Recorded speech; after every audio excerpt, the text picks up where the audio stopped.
का जो टॉपिक है उसके ऊपर चर्चा करते हैं। आज हम समझते हैं स्तंभ। निकालिए जरा, चिकित्सा स्थान अध्याय नंबर 27। अब ये जो अध्याय है उरुस्तंभ, 27वां अध्याय, इस अध्याय को यहाँ बीच में डाल दिया गया है, उरुस्तंभ। अब ये बड़ा टेढ़ा वाला सब्जेक्ट है, ये मतलब बहुत घुमावदार वाला कॉन्सेप्ट है, क्योंकि किसी विद्यार्थी ने आचार्य से क्वेश्चंस किया, पुनर्वसु आत्रेय से, कि महाराज अभी तक आपने त्रिमर्मीय या इससे पहले जितने भी हमने, चाहे वो ग्रहणी हो चाहे वातरक्त हो, उन्माद अपस्मार, ये सभी रोग पंचकर्म साध्य है, यानी पंचकर्म करके उसको हम ठीक कर सकते हैं। कोई ऐसा भी रोग है क्या जो पंचकर्म असाध्य हो, यानी जिस पे पंचकर्म करने से और तकलीफ बढ़ता हो और दिक्कतें बढ़ जाती हो, पंचकर्म करने से और तकलीफ बढ़ती हो। रोग देखने पर बहुत सहज लगता है, लेकिन जब हम ट्रीटमेंट करने जाते हैं तो रोगी को और तकलीफ होती है। ऐसा भी कोई रोग है क्या? ऐसा भी कोई रोगों की श्रेणी है क्या? दोषों की जो चयापचय अवस्था है उसकी ऐसी कोई गति है जिसकी चिकित्सा हमें सहज लगे, लेकिन जब करने जाते हैं तो रोगी को मृत्यु तुल्य उसको कष्ट मिले, यानी रोगी ठीक ही ना हो, सीधे तरीका से ठीक ना हो। जिस रोग को चिकित्सा करने के लिए बड़े बड़े तुर्रम खान जो है वो घबरा जाते हैं, दिमाग जिससे हिल जाता है, पता नहीं चलता, जिसने चरक संहिता कई बार घट्टा मार के नहीं पिया है, समझते हुए वो आदमी जिस रोग को ठीक कर नहीं सकता, क्योंकि उसका कॉन्सेप्ट, उसका सोच और शरीर में रोगों की जो परिस्थितियां, जो तैयार होने की जो अवस्थाएं, जो तरीका है वो बिल्कुल उल्टा हो। तो उन्होंने कहा हाँ जी हाँ जी, ऐसे बहुत सारे रोग हैं, उसमें से एक जिसका नाम है उरुस्तंभ। अब आप कहोगे भैया क्या बात करते हो, उरुस्तंभ? उरु यानी कि हमारे शरीर के लगा लो जंघा से नीचे घुटने तक का जो एरिया है उसको हम उरु कहते हैं, और वहाँ स्टिफनेस होना ही स्तंभ है। स्तंभ यानी जकड़ जाना, ऐंठ जाना, रुक जाना, बंद हो जाना, उसमें हैवीनेस होना, वहाँ गति न होना, वहाँ सर्कुलेशन नहीं होना ब्लड और रस आदि धातुओं का। तो ये तो सिंपल सी बात है, फिर इसको आपने गंभीर विषय क्यों कहा? उन्होंने कहा कि अभी सुनते जाओ, पढ़ते जाओ, देखते जाओ, इसके प्रत्येक शब्दों को समझते हुए जब हम जाएंगे तो फिर पता चलेगा कि भैया है क्या चीज। फिर आचार्यों ने थोड़ा सा हिंट दिया, लेकिन मैं चूंकि आप हम सभी लोग आयुर्वेद समझने के लिए यहाँ पर आए हैं, तो इसमें एक शब्द आता है उरुस्तंभ जो रोग है, यानी घुटने के, यानी लगा लो कि हमारे कटी प्रदेश पूरे ऊपर से नीचे एकदम। अभी आप लोग कोई उसमें कुछ पूछिएगा नहीं, कोई क्वेश्चन नहीं करिए, दिमाग में जो भरा है उसको मैं पहले उड़ेल दूं, उसके बाद फिर आपस में क्वेश्चंस करेंगे। पहले ध्यान से सुनिएगा और अध्याय को आप लोग देखिएगा, है ना, एकदम ध्यान से सुनिए। इस अध्याय को समझने से पहले हमें एक आयुर्वेदिक विचार, जिसको हम अष्टांग हृदयम सूत्र स्थान अध्याय नंबर 12, जिसके पास बुक है उसको आप देख लीजिएगा। अष्टांग हृदयम सूत्र स्थान अध्याय नंबर 12, यहाँ इस अध्याय को आप एकदम प्रॉपर तरीका से पढ़िए। वहाँ कफ पित्त वात, इनके शब्दोसाज और इनके चयापचय की सारी अवस्थाओं को वो बताते हैं। मैं आपको एकदम सिंपल तरीका से बताता हूँ। वहां पर एक शब्द आता है, कोई रोग जो है दो अवस्थाओं में देखी जाती है, नोट कर लीजिएगा आप एकदम। और जो बातें समझ में नहीं आता उसे आप लोग पेपर में नोट कर लेना, और क्लास के एंड में मैं आपको 15 मिनट दे दूंगा या 10 मिनट दे दूंगा, फिर हम वहां चर्चा करेंगे। शब्द आता है, रोग को समझने के लिए, ट्रीटमेंट के लिए हमें कुछ कुछ बातें उस उसके ऊपर हमें अधिक फोकस करना है। हमारे पास कोई भी रोगी आता है पहले नंबर में तो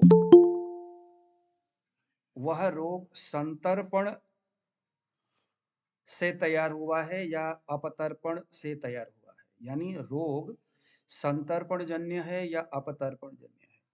संतर्पण मतलब जो व्यक्ति दिन भर खाता रहता है, सोता रहता है, बहुत सारे ऐसे चीजें करता है, तो शरीर में रस रक्त आदि धातुओं की अनावश्यक वृद्धि होती है, शरीर में चर्बी बढ़ जाता है, शरीर में मेद आदि ये सारी चीजें बढ़ जाता है। बढ़ने से फिर शरीर में जैसे डायबिटीज हो गया, कुष्ठ हो गया, ऐसे बहुत सारे रोग तैयार होते हैं। एक तो वो संतर्पण हो गया और दूसरा है अपतर्पण। कैसे होता है? चोट लग गया, हॉस्पिटलाइजेशन बहुत समय तक वहां पर, या बहुत ज्यादा स्ट्रेस में है, तनाव में है, टेंशन में रहता है, उससे क्या हो गया, धातुओं के जो परमाणु है ना वो कमजोर हो जाता है, सूख जाता है। अपतर्पण हो गया यानी डाउन हो गया। संतर्पण होना यानी शरीर में चीजें बढ़ गई, प्रत्येक परमाणुओं की कोशिकाओं की वृद्धि हो गई, अनावश्यक फैल रहा है वो। और अपतर्पण हो रहा है यानी कि कोशिकाओं की जो उसकी जो साइज है या वो जो चीज है वो कर्म से हानि, है ना, उसके साइज से, वर्ण से हानि, सारी चीजों से जो लॉस हो रहा है वो अपतर्पण है। ठीक है, संतर्पण और अपतर्पण बनी बात। समझने के लिए दूसरा शब्द है, वह रोग स्वतंत्र है या परतंत्र है। फिर से बता रहा हूं, जो अभी बहुत सारे जैसे हमारे विजय जी है, कुलविंदर जी है, ऐसे लोग जिनको शायद पता नहीं है अभी ये चीज, तो इस चीज को जानना, अब ये स्वतंत्र और परतंत्र रोगों के बारे में जानना बहुत जरूरी है, क्योंकि हमारे पास जो रोगी आएंगे इन दोनों में से कोई एक आएगा। या तो वो स्वतंत्र दोष प्रकोप से आएगा, प्रकोप यानी दोषों की गुण कर्म आदि विकृत हो गया है। प्रकोप होने का मतलब वो विकृति हो जाना उसके, जैसे दोषों का बढ़ना, दोषों का घटना, ये सभी प्रकोप के कैटेगरी में आते हैं, है ना। प्रकोप का मतलब सिर्फ बढ़ना ही नहीं होता, जैसे कफ बढ़ गया ये भी प्रकोप, कफ घट गया, उसके मान घट गया, ये भी प्रकोप है। तो समझ लो, नोट कर लो, स्वतंत्र दोष प्रकोप इजिकल टू क्या है। तो नोट करिए, किसी रोग का, जो कोई रोग है उस रोग के जो हेतु है यानी कारण है वो स्पष्ट है। किसी रोग का डायग्नोसिस स्पष्ट हो रहा है, रोग का निदान स्पष्ट हो रहा है, किस वजह से हुआ है पता चल रहा है। मान लीजिए कोई आदमी कंटिन्यूसली दही का सेवन करता है, तो दही ग्राही है तो शरीर में स्तंभन करेगा, दही उष्ण है शरीर में पित्त को प्रकोप करेगा। एक आदमी कंटिन्यूसली चाय पीता है तो चाय शरीर में पित्त को प्रकोप करता है और उस आदमी को हाइपर एसिडिटी हो रहा है, तो हम क्या कहेंगे भैया, हाइपर एसिडिटी हो गया है क्योंकि यह कंटिन्यूसली चाय पीता है। चाय कंटिन्यूसली पीता है तो इसका मूल कारण हो गया। इसका मतलब क्या है, चाय को बंद कर दो और पित्त को शांत करने वाली दवाई दे दो, रोग भी ठीक हो जाएगा, सारी चीज ठीक हो जाएगा, कोई दिक्कत नहीं है। इसको बोलते हैं स्वतंत्र दोष प्रकोप। सूत्र बनता है, जिसका व्याधि और हेतु स्पष्ट है और जिस हेतु और उस दोष की चिकित्सा करने से जो शांत हो जाता है वह है स्वतंत्र दोष प्रकोप। यह बहुत सहज है, सरल है, कोई भी छोटा से छोटा, अभी जिसने आयुर्वेद नहीं भी पढ़ा है वो भी इसको ठीक कर लेता है। क्या हो गया जी, डायबिटीज हो गया, तो हमें डायबिटीज हो गया, नाड़ी देखा, नाड़ी देखा, क्या हो गया जी, डायबिटीज हो गया, नाड़ी देखा, कफ बढ़ रहा है, शरीर में क्या बढ़ रहा है, कफ के नाड़ी लग रहा है। देखो इसीलिए सिर्फ नाड़ी से हम किसी भी रोग के उस अंत तक नहीं जा सकते कि यह जो हो रहा है कफ की वजह से है या किसके वजह से है। मैं वही चीज आज हम समझेंगे रुस्तम। मतलब बात बहुत छोटी है, लेकिन समझने के लिए बहुत कॉन्सेप्ट इसका बहुत बड़ा है। आज के इस विषय के ऊपर एक बहुत बड़ा थीसिस लिखा जा सकता है, बहुत बड़ा बुक लिखा जा सकता है, इतनी बड़ी चीज है। लेकिन मैं इसको प्रयास करूंगा आपको 1 या 2 दिन 3 दिन के अंदर में ही ये सारा कॉन्सेप्ट आपको समझा दूंगा। तो आया समझ में आपको? कोई एक आदमी दिन भर सोता था, उसको डायबिटीज है, नाड़ी देखा कफ बढ़ा हुआ है। तो कफ बढ़ता किससे? दिन में सोने से। और डायबिटीज किसका हो गया? कफज।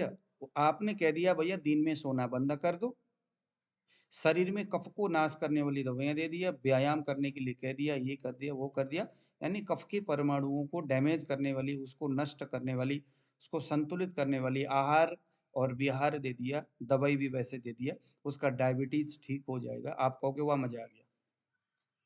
इसको क्या बोलेंगे हम? स्वतंत्र दोष प्रकोप। आया समझ में? स्वतंत्र दोष प्रकोप क्या है? आपके पास बहुत सारे ऐसे पेशेंट आएंगे, नाड़ी देखा, आपने पूछा भाई क्या खाते हो, क्या करते हो, क्या करते हो, क्या करते हो, सब कुछ पूछा, नाड़ी देखा, तो वो जो कर रहा है वो जिस दोष को बढ़ाता है, नाड़ी में भी वही चीज दिख रहा है, और उसका जस्ट विपरीत है, और यही लोगों के दिमाग खराब करता है। इसका नाम है परतंत्र दोष प्रकोप। नोट करिए, परतंत्र दोष प्रकोप। परतंत्र दोष प्रकोप क्या है? परतंत्र दोष प्रकोप हेतुओं से अपने हेतुओं से वह रोग उत्पन्न नहीं हुआ है। अपने हेतुओं से वह रोग उत्पन्न नहीं हुआ है, और जिसकी अपनी चिकित्सा से वह रोग शांत नहीं होता।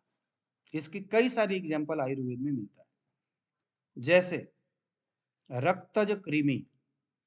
रक्तज कृमि, जब आप वेबसाइट में जाकर के देख लो, कृमि प्रकरण में, कृमि चिकित्सा, वहां जब आप जाकर के देखते हो, वहां क्या लिखा है? त्वचा में वैवर्णता आना, उत्सेद होना, खुजली होना। यानी आपके पास एक पेशेंट आया और प्रसंग कहाँ आ रहा है? कृमिज रक्तज कृमि। शरीर के अंदर क्या हो गया है? ब्लड में कृमि आ गया। क्या आ गया? रक्त में कृमि, यानी कीड़े आ गया, कोई ना कोई वर्म्स आ गए। उसका सिम्टम्स क्या है? सिम्टम्स है उसको शरीर में ईचिंग हो रहा है, खुजली हो रहा है, शरीर में जैसे एक्जिमा होता है उस टाइप की चीजें हो रही है उसको। आपने उसके हेतु पूछा, रोगी बोलता है सर मैं दही ले रहा हूँ, मैं दही ले रहा हूँ, मैं दिन में चाय पीता हूँ। क्या? मैं दिन में दिन भर चाय पीता हूँ, और दही का अधिक सेवन करता हूँ, रोटी के साथ दही, सुबह उठते ही चिवड़ा के साथ दही, मुझे सर दही बहुत पसंद है। अब आपने क्या सोचा? हाँ, दही चाय किसको बढ़ाता है? पित्त को बढ़ाता है। क्या? पित्त को बढ़ाता है। दही चाय पित्त को बढ़ाता है। उसको हो रहा है इचिंग, रक्तज कृमि, शरीर एकदम ऐसा लगता है एकदम पित्त जैसा ही है। पित्त बढ़ने वाली आहार विहार करता है। आपने पूछा उसको, पित्त बढ़ने वाली आहार विहार ही आपको दिख रहा है, क्रोध करता है, फलाना ढिसकाना। लेकिन जैसे ही आप उसको पित्त समन करने वाली दवाई देते हो, तो उसका इचिंग होना, स्किन की प्रॉब्लम जो है और बढ़ जाता है। ऐसे बहुत सारे पेशेंट आते हैं, सर क्या दे दिया आपने, ये तो और दिक्कत हो गई। अब आप नाड़ी देखो भैया, पित्त स्पाइक लग रहा है, नाड़ी में पित्त स्पाइक लग रहा है। हेतु भी दही और चाय दोनों ही पित्त को बढ़ाता है, लेकिन जैसे ही वो दवाई देता है पित्त समन करने के लिए, प्रॉब्लम हो जाती है, दिक्कतें बढ़ती है। आप चाहे मंजिष्ठा दे दो, आप चाहे कुछ भी दे दो, दिक्कत होती है। फिर अब ये क्या चीज है? रक्तज कृमि, यानी रक्त में स्थित जो कृमि है, और उस कृमि के वजह से स्वतः वहां पर जो है, आप जाकर के उसको देख लो, चरक में कृमि प्रकरण में जाकर के देख लो, तो वहां बताया गया है कि रक्त में कृमि होने की वजह से क्या हो गया? इसको इचिंग होना शुरू हुआ। क्या किया जाए? रक्तज कृमि की चिकित्सा करें। रक्तज कृमि की चिकित्सा जो है, पुरीसज कृमि के हिसाब से होता है। पुरीसज कृमि उसकी चिकित्सा करोगे तो उससे रक्त में स्थित कृमि जो है वो नाश हो जाता है। तो वो उसका प्रकरण हम पहले खैर पढ़ के आ चुके हैं, आप लोग जाकर के दोबारा उसको आप देख लीजिएगा। मेरा आज का प्रकरण जो है उस रक्तज कृमि को पढ़ाना नहीं है। मेरा कहने का मतलब ये है कि परतंत्र दोष प्रकोप इजिकल टू जो दोष अपने कारणों से नहीं बढ़ता है, अपने कारणों से जो उत्पन्न नहीं होता और स्वयं के चिकित्सा करने से जो ठीक नहीं होता, वह परतंत्र दोष प्रकोप है। आ रहा समझ में? अब यह जो उरुस्तंभ है इसको खोलिए जरा। यह जो उरुस्तंभ जो रोग है यह भी परतंत्र दोष प्रकोप है। यह भी क्या है? परतंत्र दोष प्रकोप है। और उसी हिसाब से जब आप इसको देखते हो, इनके समुचे जो शब्द है उसको अच्छी तरह से आप पढ़ते हो, तो निश्चित तौर पर आपको ये पता चलेगा कि भैया परतंत्र दोष प्रकोप की कैसी बातें हैं और उसको किस तरह से समझा जा सकता है। देखिए जरा सूत्र क्रमांक का 8, 9, 10 और 11 ध्यान से समझना है, ठीक है। स्निग्धोष्ण लघु शीतानि जीर्णा जीर्णे समस्नतः द्रव शुष्क दधि क्षीर ग्राम्यानुपौदकामिशैः पिष्ट व्यापन्न मध्याति दिवा स्वप्न प्रजागरैः लंघनाध्यसनायास भयवेग विधारण। 10 में स्नेहाचामम चित्तम कोष्ठम वातादीन मेधसासः रुद्ध्वासु गौरवादूरु यात्यधोगहि शिरादिभिः पूरयन् शक्तिजङ्घोरु दोषो मेदो वलत्कटः अविधेयः परिस्पन्दं जनयत्यल्प विक्रमम्। ये इतना इसकी बात है, संप्राप्ति इतना है। क्या बोलता है? सबसे पहले ऊपर 8 नंबर वाला सूत्र में बताया कि किस प्रकार से व्यक्ति स्निग्ध द्रव पिच्छिल गुण प्रदान आहार करता होगा। उसके बाद वहीं पर देखिए द्रव शुष्क दधि क्षीर ग्राम्य अनुप उदक अमिशई, वह ग्राम्य यानी गांव में पलने वाले बकरा भैंस सूअर आदियों का सेवन करता है और आनुप में पालने वाला सुअर आदि जानवरों का, जले चरो मछली आदि जो जल में विचरण करते हैं, मछली इस तरह के अधिक मात्रा में मांस का जो सेवन करता है। उसके बाद चावल, मूंग का दाल, उड़द का दाल, गेहूं के आटे से बने पकवान एवं विकृत मदिरा का सेवन करता है। दिन में सोता है, रात में जगता है, उपवास करता है या भोजन पर पुनः भोजन करता है, यानी भोजना तदपित भोजनम, वो अत्यधिक मात्रा में एक बार भोजन किया फिर दोबारा भोजन। तो इसमें ज्यादातर कफ प्रकोपक मेद प्रकोपक आहार विहार हो गया कि नहीं हुआ, है ना। उसके बाद रात में जगना, उपवास करना, ये वायु को प्रकोप करने वाली व्यवहार है। और भोजन के साथ, भोजन करने के बाद तुरंत भोजन करना, अजीर्ण अवस्था में भोजन करना, बहुत भूख लगने पर भी भोजन न करना, ये सभी व्यवहार कैसा है? यह सभी व्यवहार वात को बढ़ाने वाले हैं। अत्यधिक थकने वाला कार्य करना, दिन भर कुछ ना कुछ करता रहता है, तो ये भी वायु को बढ़ाता है। भय करता है, बेगों को रोकता है, अधिक स्नेह का प्रयोग करता है। अब देखो यहां तक क्या हो गया? वात को बढ़ाने वाली क्रियाएं हो गई। अत्यधिक मात्रा में स्नेह का प्रयोग करता है। स्नेह च आमम चित्तम कोष्ठ, स्नेह का अधिक मात्रा में प्रयोग करता है, तो उनके कोष्ठ में संचित हुआ आम। अब एकदम ध्यान देने वाली बात है, ये सारे चीजें करता है। तो पहले नंबर में इन्होंने क्या बोला?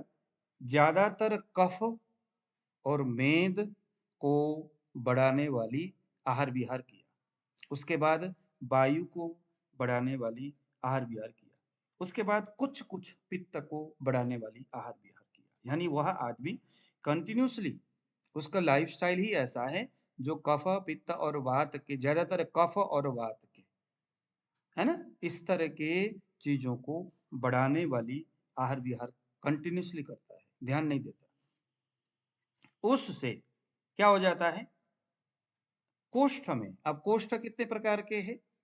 बहुत सारे, जैसे हमारा लंग्स कोष्ठ है, लीवर कोष्ठ है, स्प्लीन कोष्ठ है, बड़ी आंत कोष्ठ है, छोटी आंत कोष्ठ है, ये सभी कोष्ठ हो गया।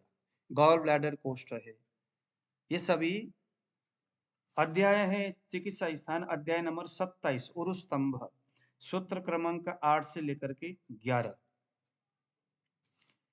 ठीक है, इन सारे कोष्ठ में क्या हो गया? दोष संचित हो गया। संचित होने वाला दोष कौन कौन से है?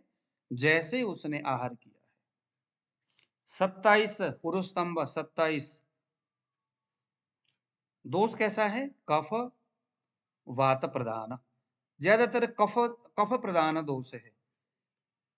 अब कोई मुझे बताइए जरा, कफ के गुण क्या क्या है? कोई बताइए जरा, कफ के गुण मुझे बताइए, कफ के कौन कौन से गुण है? शीत स्निग्ध हाँ, उरु शीत, मृदु स्निग्ध, मधुर स्थिर, पिच्छिल। अब ये संचित हुआ, इसका मतलब क्या है? यहाँ लिखा है ना, कोष्ठ में दोष संचित हो गया। संचित हुआ है, इसका मतलब क्या है? जो दोष, मान लीजिए कफज दोष वहां संचित हुआ, संचित होने यानी उस जगह में जाकर स्टोर हो गया। नहीं तो क्या होता है? जो भी हमने खाया पिया, कुछ भी किया, वह दोष प्राकृतिक रूप से तैयार होता है और संचय तैयार होकर के आगे की ओर गति करता है, एक जगह स्टोर नहीं होता, शरीर को हार्मफुल नहीं करता। यहाँ क्या हो गया? इकट्ठा हो गया, ठहर गया उधर ही, हलचल नहीं हो रहा है, आगे पीछे हिल नहीं रहा है, ना उसका कोई कर्म हो रहा है, ना उसकी कोई गति हो रही है, ना उसके कोई, उसके उसके अंदर से जो परमाणु है वो शरीर को पोषण भी दे रहा है। गुण, कर्म, गति, है ना, और उसकी चेतना हर द्रव्यों में होता है। तो इनमें से कोई चीजें हो नहीं रहा है, कोष्ठ में जाकर के जाम होकर बैठा हुआ है। और वो किस स्वरूप में है? आमम च, देखो स्नेहच आमम, आमम है ना, वो किस रूप में है? आम रूप में है। जिससे कोलेस्ट्रॉल ट्राइग्लिसराइड बनता है, वही आम स्वरूप है। और आम का क्या लक्षण है? शरीर में भारीपन, हैवीनेस करना, मन में उद्विग्नता उत्पन्न करना, बुखार आना कभी, ये सभी आम के वजह से होता है। आम इज इक्वल टू जो प्रॉपर तरीके से डाइजेस्ट नहीं हुआ है, जो अनडाइजेस्टेड, जो आहार विहार का जो परमाणु है, जो अभी प्रॉपर तरीके से डाइजेस्ट नहीं हुआ है, वह है आम। यानी जैसे ही हम कुछ खाते हैं तो वो हमारे शरीर के जो रक्त के जो परमाणु है, उस परमाणु के योग्य बनाने वाला है पाचक पित्त आदि, है ना। बहुत सारे ऐसे एसिड्स आते हैं और वो एसिड जो है उसको डाइजेस्ट करता है। वो डाइजेस्ट क्यों करता है? क्योंकि वह हमारे शरीर के प्रत्येक कोशिकाओं के लिए, प्रत्येक रक्त के परमाणुओं के योग्य जब तक नहीं होता है, तब तक वो आम स्वरूप में रहता है। नहीं समझ में आया? दो ही स्वरूप है। हमने दही अगर खाया है तो दही उसी स्वरूप में, दही शरीर के अंदर काम नहीं करता जैसा दही है, उसके गंध, उसका स्वरूप वैसा नहीं होता। शरीर उसको अपने योग्य बनाता है। तो अपने योग्य अच्छी तरह से बन जाए समय से, तो वह आम नहीं रह पाता फिर उसमें। तो आम है एक जगह ठहरा हुआ है कोष्ठ में, इसका मतलब क्या है? वो अनडाइजेस्टेड है। वो हमारे कई प्रकार के एमिनो एसिड्स द्वारा उसके ऊपर कर्म नहीं हुआ है, वो जाकर के रुका हुआ है। और वह ऐसा आम एकत्र होकर मेद के साथ मिलकर, मेद धातु के साथ मिलकर, मेद धातु के साथ मिलकर वह आम कोष्ठ में जाकर मेद धातु में मिक्स हो जाता है। मेद इजिकल टू शरीर का एक तरह का स्नेह तो नहीं कह सकते, लेकिन जिसे हम बसा बोलते हैं ना, मेद से ही बसा होता है। तो बसा ही जैसा, जिसमें स्नेहपन ज्यादा नहीं है, लेकिन उसमें चिकनाहट है, चिपचिपापन है, चिपचिपापन है, वह मेद के साथ आमस जो आम है, आम रूप में यह जो आहार विहार का जो परमाणु है वो जाकर के मिक्स हो जाता है और वातादि दोषों को रोक करके वात, पित्त, कफ इन तीनों दोषों को रोक करके इसको इस संप्राप्ति को याद हो पाएगा। सारे आहार विहार से शरीर के अंदर डाइजेस्ट न होने से कोष्ठ में जाकर के जाम हो गया, जिसे हमने आम बोला। वही आम धीरे धीरे मेद के साथ मिक्स होकर के एकदम अलग ही स्वरूप को प्राप्त करके क्या हो जाता है, स्रोतसों में वात पित्त कफ के गति को रोक देता है ना? क्यों? क्योंकि जो आम है, मेद है, स्वभाव में भारी होता है ना? वातादीन मेधसा सह, देखो कोष्ठे वातादीन मेधसा सह, 10वें नंबर वाले सूत्र। मैं आपको उसका ना ट्रांसलेट कर रहा हूं हिंदी में ताकि आपको अच्छी तरह से समझ में आ जाए। हो गया जी? आप यूं समझ लो कि आप रास्ते में जा रहे थे। अब इससे आगे की कहानी थोड़ा मैं आपको समझाऊंगा। आप रास्ते में जा रहे थे तो रास्ते में पता चला ट्रैफिक जाम है या वहां कुछ हो गया, मान लीजिए कोई एक पुल है वो टूट गया और आगे जाने का रास्ता है नहीं। अब पूरा ट्रैफिक जाम हो गया। अब आप क्या करोगे? गाड़ी के अंदर हो और आगे आपने जाना है, क्या करोगे? अब आप देखोगे भैया आगे पीछे पीछे से कोई दूसरा रास्ता है क्या? उधर देखोगे, उधर जाओगे, ट्रैफिक जाम है, आप परेशान हो जाओगे। वहां के जो, क्योंकि हर रोज जो काम करने वाले लोग हैं वो भी परेशान होंगे, इतने सारे वहां पर जाम होके बैठे हुए हैं। तो आप क्या सोचोगे? यार कोई दूसरा जरिया मिल जाए, हेलीकॉप्टर मिल जाए, प्लेन मिल जाए जो मुझे उस जगह तक पहुंचा दे। यानी उसी तरह से अब आप तितर बितर वहां से सारे उस रास्ता क्या हो जाएगा, एकदम जाम हो जाएगा। और रास्ते के एक साइड में मक्खी भी नहीं जा रहा है, न साइकिल न आदमी, क्योंकि जाम है। और दूसरी ओर देखो तो पूरी तरह से भरा पड़ा है, रोड पूरी तरह से जाम है। इसी को बोलते हैं मार्ग अवरोध। क्या बोलते हैं इसको? मार्ग। अब यही कहानी को आप अपने शरीर के अंदर फिट कर दो। वातादि दोष क्या हो गया? आपके दूषित आहार विहार से शरीर के किसी एक जगह में, किसी एक जगह में क्या हो गया? जाम हो गया। कहां हो गया? कोई निश्चित ठिकाना नहीं है। श्वास काश में हम एक शब्द पढ़ के आए हैं, मैं आपको निकालता हूं। क्योंकि ना ये देखो आप में से किसी का कोई संस्था कि सर आप स्टेट आप पढ़ाते क्यों नहीं हो, कभी आप उधर घुमाते हो, कभी आप उधर घुमाते हो, किसी का कोई संस्था। अरे भैया, आपको पढ़ने का यही तरीका है। अब देखो आप श्वास काश कहाँ पर है उसको देखो जरा, श्वास काश, शायद सर्दी, श्वास काश, हिक्का, हिक्का में देखिए जरा, मुझे बताइए हिक्का वाला अध्याय कहाँ पर है? हिक्का किधर है? आप वो देखो, हिक्का कहाँ पर है?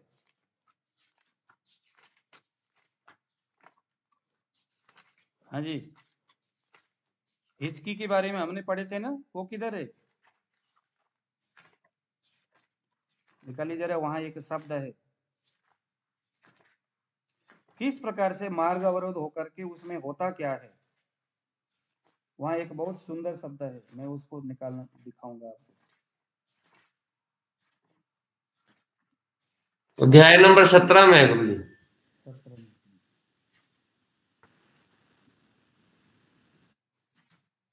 हिचकी।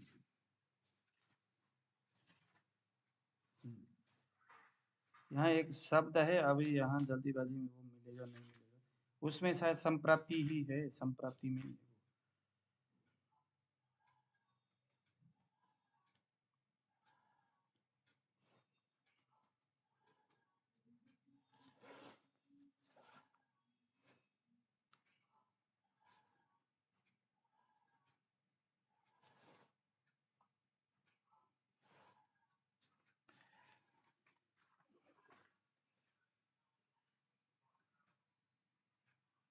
देखिए जरा सूत्र क्रमांक 45 हिक्का श्वास अध्याय नंबर 17 45 देखिए यदा श्रुतांसि संरुध्य मारुतः कफपूर्वकः विश्वक ब्रजति संरुद्धस्तदा श्वासन करोति स। अरे मुझे पहले से याद था, बस मैं ये थोड़ा सा सूत्र भूल गया। ये इतना महत्वपूर्ण सूत्र है।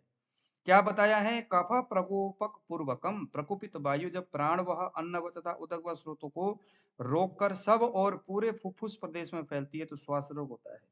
विश्वक ब्रजति संरुद्ध, विश्वक ब्रजति यानी क्या बोल रहा है? यदा श्रुतांश संरुद्ध मारुतः पूर्वक कफ मारुतः यदा श्रुतांश संरुद्ध, जब कफ यानी अब यहाँ पर तो कफ बोला, अब यही कहानी को आप आम और मेद को जोड़ दो। आम और मेद दोनों किसी रास्ते को रोक दिया उसने, रोकने से क्या हो गया? अब ये शब्द जोड़ दो, विश्वक ब्रजति संरुद्ध। जैसे ही रुकता है तो विश्वक ब्रजति पूरे शरीर में वो कहीं भी रास्ता ढूंढ करके जाने का प्रयास करेगा। विश्वक ब्रजति, विश्वक ब्रजति, वो कहीं भी चले जाएगा। जैसे रोड जाम हो गया, अब आप प्रयास करोगे कि भैया इधर से निकल जाऊं या उधर से निकल जाऊं या पीछे जाऊं या अपने ही घर पे आ जाऊं, आगे जाने का रास्ता है ही नहीं। यानी अब आप किस रास्ते से जाओगे वो पता नहीं है, जहां से मिलेगा उधर से आप जाओगे। विश्वक ब्रजति, है ना? यहां पर क्या बोला? कफ ने प्राणवायु के रास्ते को रोका तो विश्वक ब्रजति। अब वो जो कफ द्वारा रुका हुआ प्राणवायु जिधर मन में आया, जिधर से रास्ता मिला उधर से दे दनादन दौड़ने का प्रयास करेगा। इससे क्या हो जाएगा? जो आम है, जो कफ है, उसके परमाणुओं को लेकर के जाएगा और जहां पर जाकर के स्थान संश्रय करने के स्थान मिलेगा वहां पर विकृति उत्पन्न करेगा। मान लीजिए एक चोर है, अब इसी इसी वो जो पुल वाला कहानी को आप लगा लो कि एक चोर राजस्थान की ओर जा रहा था, लेकिन रास्ते में पुल टूट गया। अब वो चोर जो है उस पुल से राजस्थान में नहीं जाएगा, वो तो चोर है, और वो हरियाणा में चले जाएगा या यूपी में चले जाएगा। रास्ता बदल गया ना, उसका रूट बदला कि नहीं बदला? अब वो जिस जगह में जाएगा उस जगह में जाकर के चोरी करना शुरू करेगा। पहले तो राजस्थान में जाना था, लेकिन अभी राजस्थान में न जाके, क्योंकि राजस्थान जाने का जगह ही नहीं है उसका, क्या हो गया? मारुत जो कफ है, जो वायु है, उसके रास्ते को कफ ने क्या किया? अवरुद्ध किया। तो विश्व प्रेत वो कहीं भी जा सकता है। इस शब्द को याद रख लो। और इसी अध्याय में 17 हिक्का श्वास वाले अध्याय में सूत्र क्रमांक 55 देखिए, प्रतिलोमम यदा वायु श्रोतांसी प्रतिपद्यते ग्रीवाम शिरस संग्रह्य श्लेष्माणम समुदीर्य च। ठीक है, ये क्या बोल रहा है? प्रतिलोमम यदा वायु, अब यही प्रतिलोम हो गया। क्या हो गया? प्रतिलोमम यदा वायु। वायु क्या हो गया? प्रवीण जी समझ में आ रहा है? वायु प्रतिलोम हो गया। वायु अपने जगह में नहीं जा पा रहा है। नहीं तो वायु ने क्या करना था? प्राण वायु ऊपर से अपान वायु की ओर इसकी गति होती है। वायु की गति प्राण से अपान की ओर होता है। आपने जो भोजन किया वो प्राण वायु ही अन्न अन्न अग्न्याशय की ओर लेके आएगा, फिर वहां समान वायु का काम होगा, फिर वहां से व्यान वायु, फिर वहां से अपान वायु। ये वायु का अनुलोम गति, अनुलोम क्रम, ये प्राकृत कर्म है। लेकिन बीच में अवरोध हो गया तो क्या हो जाएगा? यही शब्द आएगा, देखो 55 में, प्रतिलोमम यदा वायु श्रुतांसि प्रतिपद्यते ग्रीवाम शिरस संग्रह्य श्लेष्माणम समुदीर्य च। अब वही वायु प्रतिलोम हो जाएगा, पीछे की ओर जाएगा, पता नहीं कहां जाएगा। तो क्या करेगा? ग्रीवाम शिरस संग्रह्य श्लेष्माणम समुदीर्य च। अब उस अपने उस स्थान से उस दोषों को उठा करके क्या कर देगा? ये समुदीर्य, उदीर्यता, उदीर्यता, उदीरण कर देगा। ये उदीरण करना यानी दूसरी दिशाओं की ओर उसको खींच करके लेके जाना। मार्गावरोध करना, मार्गावरोध इज इक्वल टू उदीर्यत, उदीरण करना इज इक्वल टू मार्गावरोध हो जाना। तो वही बात यहाँ पर उदान वायु में है कि कोष्ठ में स्थित जो आम है वह पहले मेद के साथ मिलता है, उससे वायु जो है रुक जाता है, वायु का मार्ग अवरोध हो जाता है।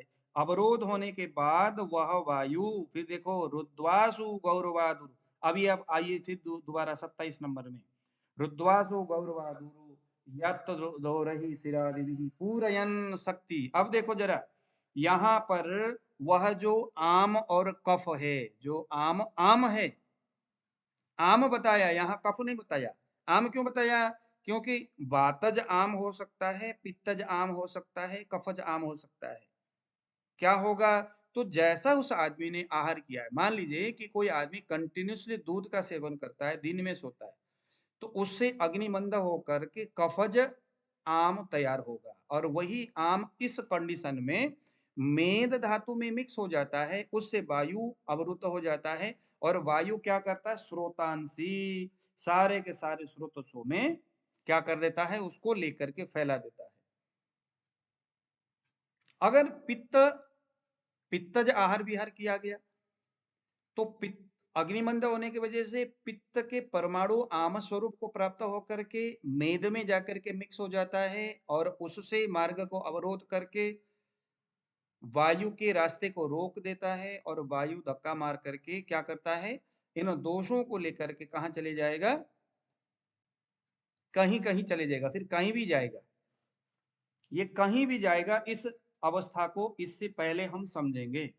लेकिन अब इस अध्याय के हिसाब से, उरुस्तंभ के हिसाब से, वह वायु दोषों को रोक करके स्वयं भारी होने के कारण से, बातादि दोषों को रोक करके स्वयं भारी होने के कारण अधोगामी शिरा धमनी, है ना, स्रोतों से उरु प्रदेश में चला जाता है। अब देखो जरा, वह जो आम है, चाहे कफज हो, पित्तज हो, वातज हो, मेद के साथ मिलकर के वायु के रास्ते को रोक देता है, और वायु के साथ वह चीजें, वायु धक्का दे करके, वैसे तो हर जगह जा सकता है, लेकिन अगर वो नीचे की ओर आया, जंघा में, घुटने में, पैर के, मतलब आपके कटी प्रदेश से लेकर के पैर के अंगूठे के बीच तक कहीं भी आ गया, तो उसको हम क्या कहेंगे? उस संप्राप्ति को यहाँ इन्होंने उरुस्तंभ ऐसा शब्द लगाया है। क्या लगाया? उरुस्तंभ लगाया। कहाँ आ गया जी? उर स्थान में। उर क्या है? उर का मतलब है आपके कटी प्रदेश से घुटने के बीच का जो थाई बोलते हैं जिसको हम, वह है उरु। ठीक है। और जंगा किसको बोलते हैं? घुटने से नीचे का जो पीछे का जो पिंडली जो है, उसको जंघा बोलते हैं। तो इन्होंने क्या किया? उस उरु स्थान में दोष जो है वायु उठा करके ला करके चिपका दिया। अब ये उरु का स्थान क्या है? वायु। यहां दोष वायु विकृत हुआ है क्या? नहीं, वायु का तो कोई लेना देना ही नहीं है। वायु का तो बस मार्ग अवरोध हुआ है। वायु का क्या हुआ है? मार्ग अवरोध हुआ है, वायु के रास्ता रुका हुआ है। लेकिन विकृत तो वायु का है ही नहीं, वायु के आहार विहार तो है ही नहीं। आपने बात विकृत कारक आहार विहार तो आपने, मतलब वायु अपने लेवल में उतना बिगड़ा तो है ही नहीं। जो बिगड़ा हुआ है ज्यादातर तो कफ के वजह से होता है। अब यहाँ पर देखिए दूसरा शब्द 12 में, महासरस गंभीरे पूर्णेम्बु स्तिमितम तथा तिष्ठति स्थिरमक्षुब्धम तद्वत दुरुगतः कफः। अच्छा, मैंने अभी एक बात बोला, थोड़ा गलत बोला, कि वायु भी अपने कारणों से, क्योंकि ऊपर वात विकृत दोष को बढ़ाने वाले कारण भी हमने चर्चा किया है ना, तो वायु के भी कारण हो सकते हैं, वो आम, या कफ के भी आम हो सकता है, या पित्त के आहार विहार किया तो पित्त के भी आम हो सकता है। तो कोई भी आम है, मेद के साथ मिलकर के वायु के संयोग से उरु स्थान में आकर के बैठता है। अब आप लोग बताइए, जो उरु स्थान है वो कफ का है, पित्त का है, वायु का है, किसका है वो बताइए? वायु का गुरुजी। वायु का स्थान है। जो हमारा जो उरु स्थान है वो वायु के स्थान है। ठीक है। अगर वायु का स्थान है, वायु के स्थान में कफ के परमाणु आकर के बैठ गया, ठीक है ना।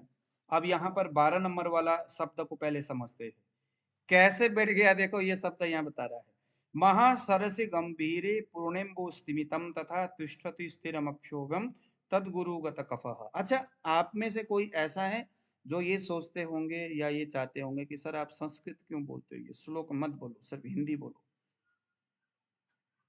बताइए जरा, कोई है ऐसा जो कि संस्कृत नहीं सुनना चाहते? आप लोग बताइए, संस्कृत भी मैं बोलूं, ऐसा कोई है जो कि चाहते हैं कि संस्कृत भी बोले? बहुत जरूरी गुरुजी, बहुत जरूरी। सभी लोग इस चीज को है ना? जैसे कहीं आप ऐसा ना हो कि सर संस्कृत को तो हमें समझ में नहीं आती, संस्कृत क्यों ये वो।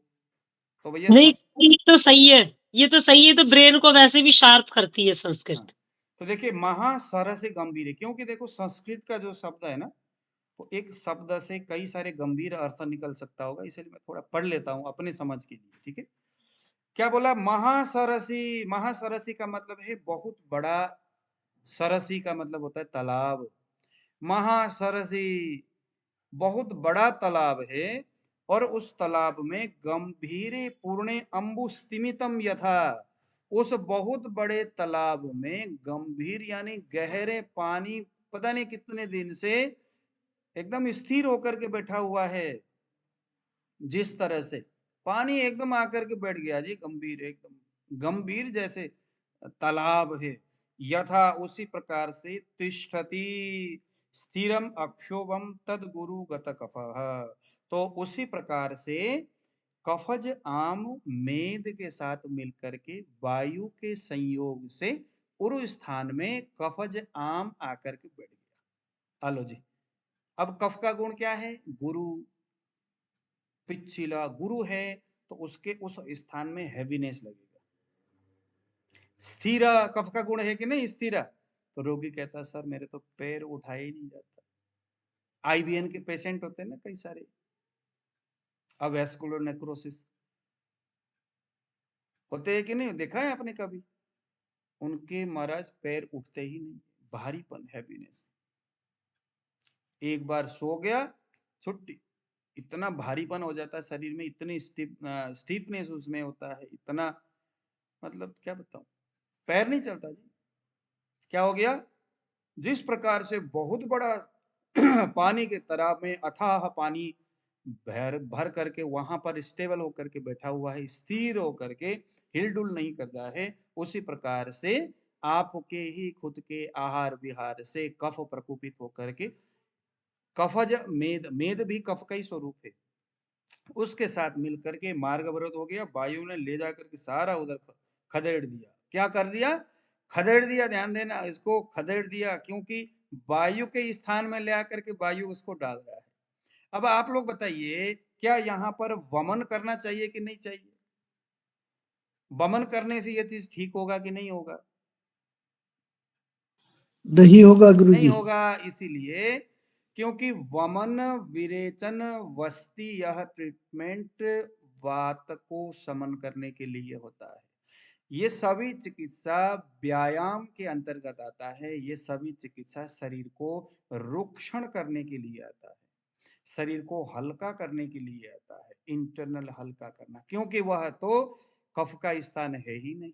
अगर कफ का स्थान है ही नहीं तो वमन तो ऊपर, है ना, छाती से ऊपर स्थित चीजों की सफाई के लिए की जाती है,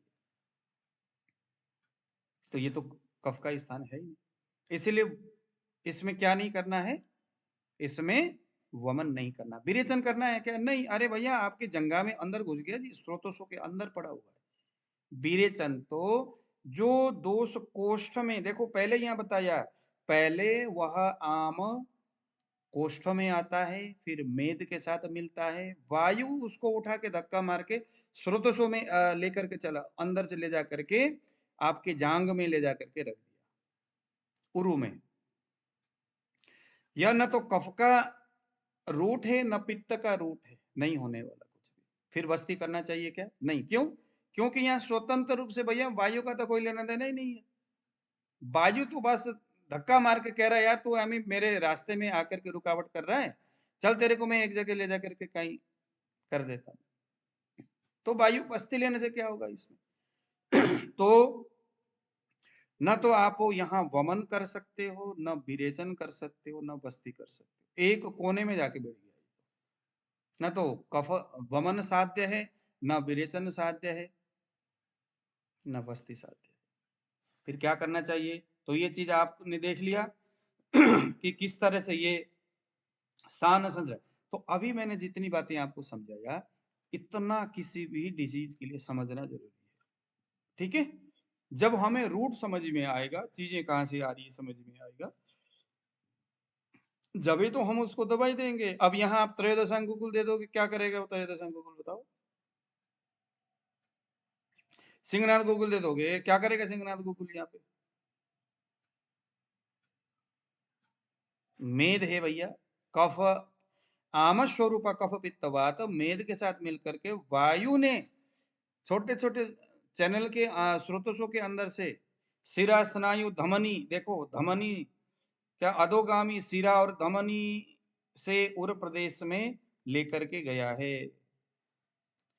कहा गया? शक्ति जंगा उरु प्रदेश, यानी पूरा ऊपर आपके हिप से लेकर के नीचे पैर के एड़ी तक कहीं पर भी वो लेकर के फेंक दिया। चलो भैया जा करके उधर आप बैठ जाओ।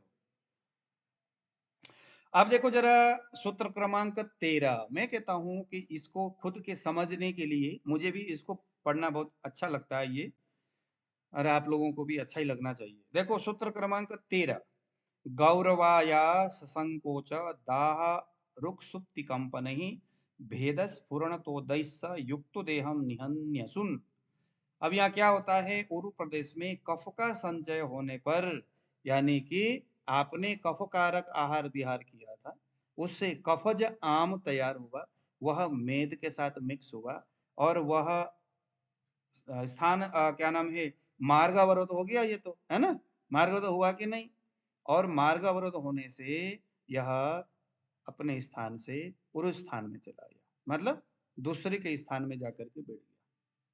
अब वो क्योंकि कफ का परमाणु है, जाम होके बैठा हुआ है आपके घुटनों में या घुटनों के ऊपर थाई में, तो क्या हो जाएगा, वहां भारीपन होगा, थकावट होगा, संकोच होगा, जलन। ठीक है, ये कफ के सिम्टम्स है यहाँ तक। अब यहाँ जो जलन शब्द आया है, यह जलन किसका है? पित्त का है। मान लीजिए कोई आदमी पित्त कारक आहार कर रहा था, आहार विहार, उससे पित्तज आम उत्पन्न हुआ, वेद के साथ मिला, वो ले जाकर के जोड़ दो कि वायु के मार्ग अवरोध किया, फिर मार्ग अवरोध हो गया, स्रोतों के अंदर धक्का मारा वायु ने, क्या हो गया? विमार्ग गमन भी इसको बोलते हैं। क्या बोलते हैं? मार्ग अवरोध, विमार्ग गमन भी समझ लो। तो कोई अगर पूछेगा भैया आयुर्वेद पढ़ते हो, चलो बताओ कितना बड़ा तुर्रम खानो, विमार्ग गमन किसको बोलते हैं? तो यहाँ आम का क्या हो गया? विमार्ग गमन हुआ कि नहीं? विमार्ग मतलब होता है विकृत मार्गम इति विमार्गम, अपने रास्ते को छोड़ करके विकृत रास्ता किसी औरों के रास्ते की ओर चले जाए, वो हो गया विमार्ग। स्वमार्ग का मतलब है अपने रास्ते में जा रहा है। तो यहाँ क्या हो गया? आम का विमार्ग हुआ, हुआ कि नहीं हुआ? इसी को हम विमार्ग गमन बोलते हैं। तो विमार्ग गमन हो गया पित्त का, तो उस स्थान में जलन होगा। अगर वायु के आम का विमार्ग गमन हो गया तो क्या हो जाएगा? पीड़ा, सूनापन, कंपन, फटन जैसी, फटन एकदम फटने जैसा, दर्द होना, फड़कन होना, उसमें जैसे फुदकना, जैसे कुछ लोग बोलते हैं सर यहाँ फुदक रहा है, कुछ लोग बोलते हैं सर मेरे ना पहले घुटने के तलवे में पुत पुत पुत करता चूहे जैसे होता था, फिर बाद में घुटने में आया, फिर पेट में आया, पेट दर्द होना, ये होना, पेट में पुट पुट, अभी मेरे सर कनपट्टी में पुट पुट कर रहा है, कभी सिर के ऊपर जाता है, यहाँ पर कहीं घूमता रहता है सर वो। तो ये क्या है? संचारी। संचारी कौन है? वायु है। तो ये वायु ही इस तरह से जगह जगह जगह पटर पटर करता रहता है। तो यहाँ पर भी उसको भी हम क्या कहते हैं भैया? विमार्ग गमन हो गया। कौन हुआ? वायु। क्या चिकित्सा होना चाहिए? वात का शमन करने वाली चिकित्सा होना चाहिए। तो सुई चुभने जैसी दर्द होना, इस तरह से विमार्ग गमन होना, मतलब फड़कना, ये सारी चीजें क्या है? वायु का है। तो इस तरह से पुरुषतंभ रोग प्राणों का नाश करता है। देखो आदमी को मार भी सकता है ये सिम्टम्स।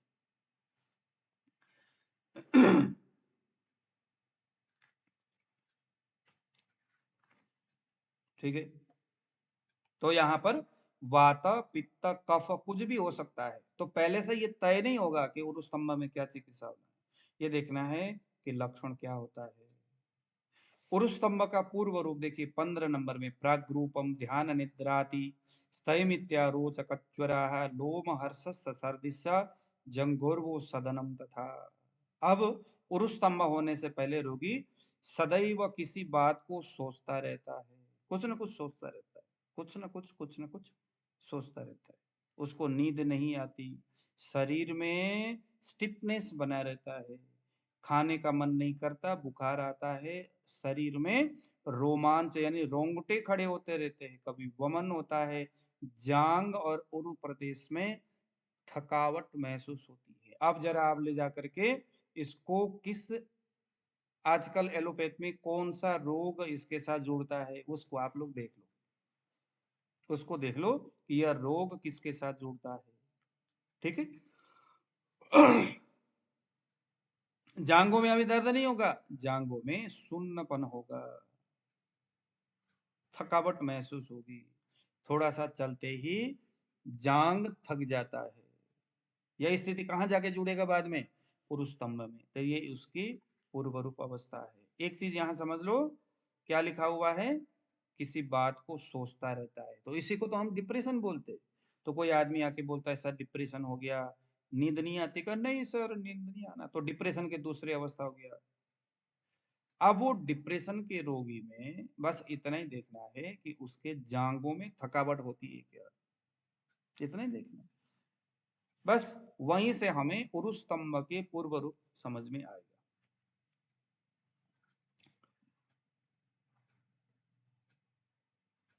ठीक है, अब यहां पर देखो, क्योंकि जंगा प्रदेश वायु का है, वायु का स्थान है, उसमें दर्द भी अगर होती है तो यहाँ सूत्र क्रम देखो जरा 16 में क्या लिखा है? यदि उरुस्तंभ रोग को अज्ञानता बस वातज विकार जानकर उसमें सहन कर्म किया, क्योंकि जांगों में है भैया, स्टिफनेस हो रही है भैया, तो अगर आपने ओ ये तो भैया वायु पड़ा हुआ लग रहा है, वायु का स्थान है। अक्सर हम बोलते हैं ना कफ के स्थान, पित्त के स्थान, वायु के स्थान है। जिसने थोड़ी बहुत आयुर्वेद पढ़ा हुआ है वो तो ये समझेगा भैया वायु के स्थान है। अच्छा दर्द भी होता है, ओए होए, फिर तो वायु ही बड़ा है।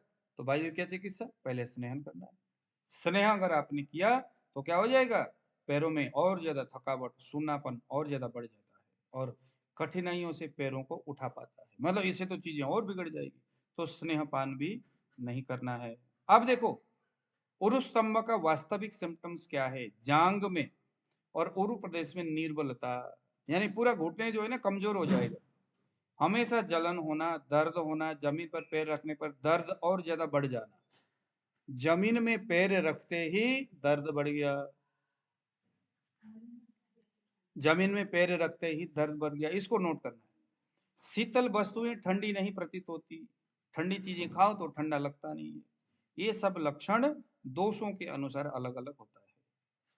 रोगी पैर पर खड़ा होने, पैरों को दबाने, चलाने और हिलाने डुलाने में असमर्थ होता है, खड़ा ही नहीं हो पाता जी। एक बार मेरे को पीछे हुआ था, मैं यहीं पर हुआ है, 3 दिन तक मैं बहुत ज्यादा परेशान रहा उससे, मैं उठा ही नहीं जाता, पैर को पता नहीं क्या हो रहा है, पैर काम ही नहीं कर रहा, बाथरूम में बैठना इतना दिक्कत हो रहा था कि पूछिए मत। 3 दिन या 5 दिन तक मैं परेशान हुआ उससे बहुत ज्यादा।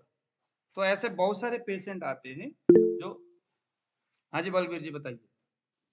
गुरुजी, ये उरु स्तंभ और जो ये घुटने वगैरह में दर्द होती है आजकल लोगों के, ये अलग अलग नहीं चीजें नहीं है वो ना? अलग है, घुटने दर्द होना अलग है। उरुस्तंभ इजिकल टू, देखो ना क्या लिखा हुआ है, मतलब पैरों से खड़े ही नहीं हुआ जा सकता इसमें, इसमें सिर्फ दर्द नहीं हो रहा है ना, वो पैर को चलाने, हिलने, हिलाने डुलाने और पैर से खड़े होने में असमर्थ होता है।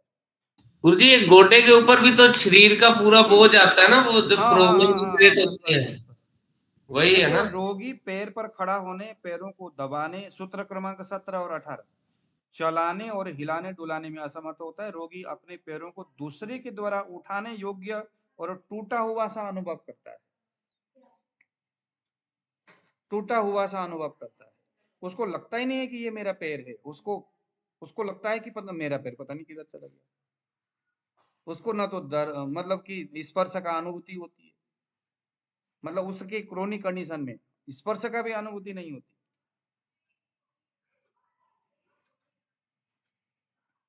आ रहा समझ में? उरुस्तंभ जंगोर्ग्लानित्यर्थम सस्वच्चादाह वेदना पदम च व्यथते न्यस्तम शीत स्पर्श न वेत्ति च।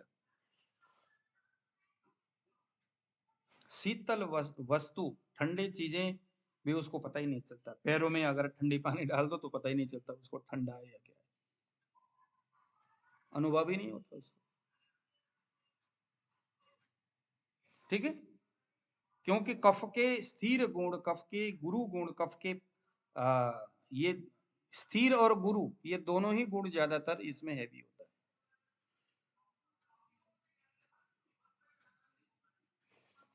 है। ज्यादातर तो कफ के ही गुण उसमें दिखते हैं। क्योंकि जब हम आम की बात करते हैं, हालांकि वातज आम भी होता है, पित्तज आम है, लेकिन कफज आम जो है वो ज्यादातर इसमें दिखता है। लक्षण से पता चली जाएगा। जलन अगर हो रहा है, पित्तज जलन भी हो रहा है, चुभने जैसी दर्द हो रही है, तो उसमें वायु भी है।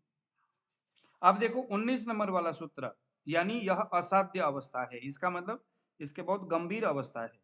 रोगी को जलन, पीड़ा, सुई चुभने जैसी वेदना से वो व्याकुल होकर कांपने लगता है।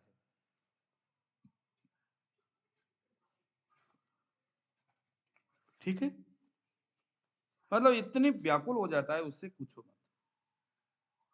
भैया आज तक मेरे पास तो ऐसा कोई रोगी आया नहीं है, लेकिन बहुत सारे इस तरह के रोगी आजकल वो कायरोस्पेक्टम करने वाले लोग हैं, उनके पास जाके कटर कटर करते रहते वो, हाँ जी आओ ले आओ, मैं ऐसा करके पुट कर देते ऊपर चढ़ के। अरे मूर्खो, इसके संप्राप्ति तो देख लो, क्या कर रहे हो तुम। उसको हड्डियों को चटकाने से थोड़ी ये चीजें ठीक होनी है। अब आप खुद विचार कर लो, ये रोग कौन सा है। आमाशय बाबा है कि नहीं बताइए विजय जी, बलवीर जी, समझ में आ रहा है आपको रोग कहाँ से है। आमाशय बाबा, भैया आमाशय में आम की उत्पत्ति हो रही है और वही आम नीचे गया है, तो रोग का प्रारंभ कहाँ से हुआ, आमाशय से हुआ। तो चिकित्सा करते वक्त क्या भी ध्यान रखना होगा, आमाशय की शुद्धि भी करना जरूरी है, दीपन पाचन करना भी जरूरी है, किस लेवल में करना है वो जरूरी है। वमन विरेचन बस्ती नहीं करना है, लेकिन दीपन प्रारंभिक अवस्था में वमन विरेचन बस्ती नहीं करना है। कब तक नहीं करना है, उसके उस पैरों में चेतना की विकास अत्यधिक मात्रा में हो, सारे चीज हो जाए। बाद में फिर दोषों को कोष्ठ में लेकर के तो कैसे आएंगे वहां से, बताओ ना। कोष्ठ में लाने की तो कोई संभावना है नहीं, क्योंकि ये तो नीचे है, और नीचे घुटनों में तो कोई कोष्ठ है ही नहीं। कोष्ठ तो नाभि से ऊपर ही है ना सारा कोष्ठ, नीचे तो है ही नहीं, वो नीचे आ गया। वो किसी गाय के थन से निकला हुआ दूध को दोबारा हम थोड़ी थन में डाल सकते। ये मार्गवरोजन्य व्याधि, विमार्ग गमन का ये सबसे खतरनाक वाला अवस्था है।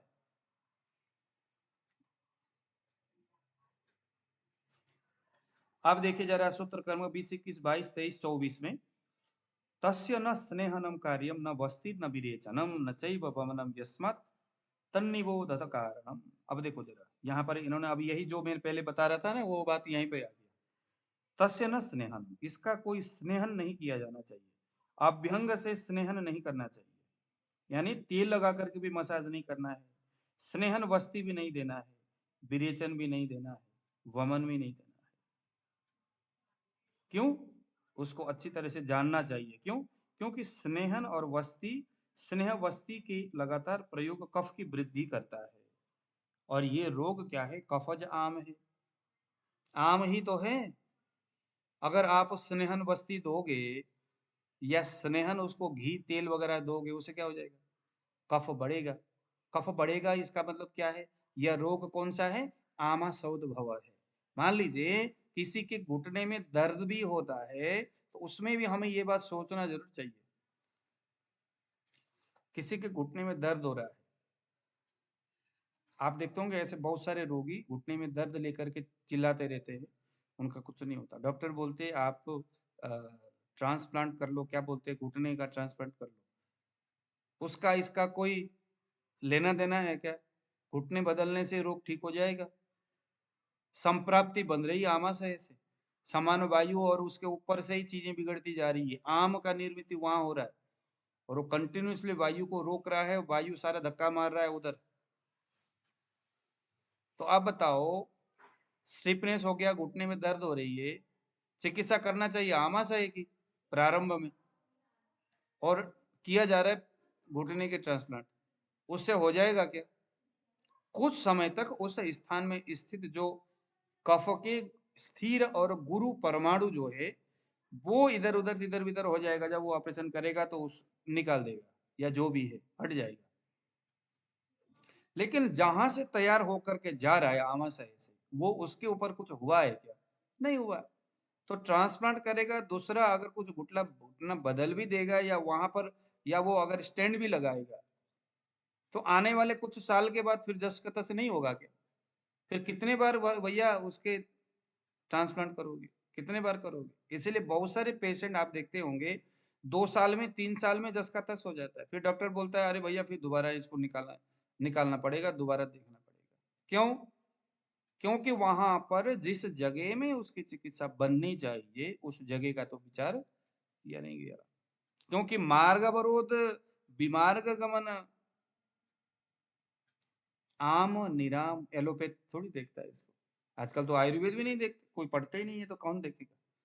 बस सब डॉक्टर ने बढ़िया सा काला चश्मा, काला गाड़ी में करके पहुंचना क्लिनिक में, और 2-3 सारे ऐसा होता है कि कोई उधर से आया, ये आया, हाँ जी ये डॉक्टर फाइल देखो, अच्छा ये चलो, टुक टुक टुक टुक ले आओ, 500 रुपया, 1000 रुपया।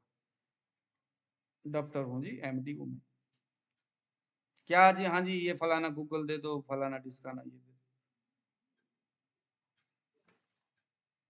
1 मिनट भी नहीं लगता पेशेंट को। उसने क्या जाना भगवान जाने, क्या देखा, क्या क्या संप्राप्ति का उसने विमर्शन किया। रोगी जस का तस। जिससे बेनिफिट होगा होगा, ऐसा चिकित्सा करेगा, दवाइयां महंगा देगा। घुटने नी ज्वाइंट, कोई है दिल्ली में, वो मेरा कोई स्टूडेंट है, उसका रिश्तेदार है अमेरिका से दिल्ली आता है, सुनने में 1-1.5 लाख रुपया लेता है एक नी ज्वाइंट घुटने का ट्रांसप्लांट करने के लिए, 1.5 लाख रुपया लेता है। तो जब 1.5 लाख रुपया मिल रहा है आधा घंटे 1 घंटे के काम में, 1-2 घंटे के काम में, तो कौन भैया उसको चूरन चटनी चटाए 10-20 रुपए का? डॉक्टर अपना फायदा देख रहे हैं, इसीलिए रोगी का, इसीलिए उनको पढ़ने की क्या जरूरत है? भाई करना ही वही है तो फिर क्यों पढ़ना, इतना पिछिल क्यों करना अपने दिमाग को?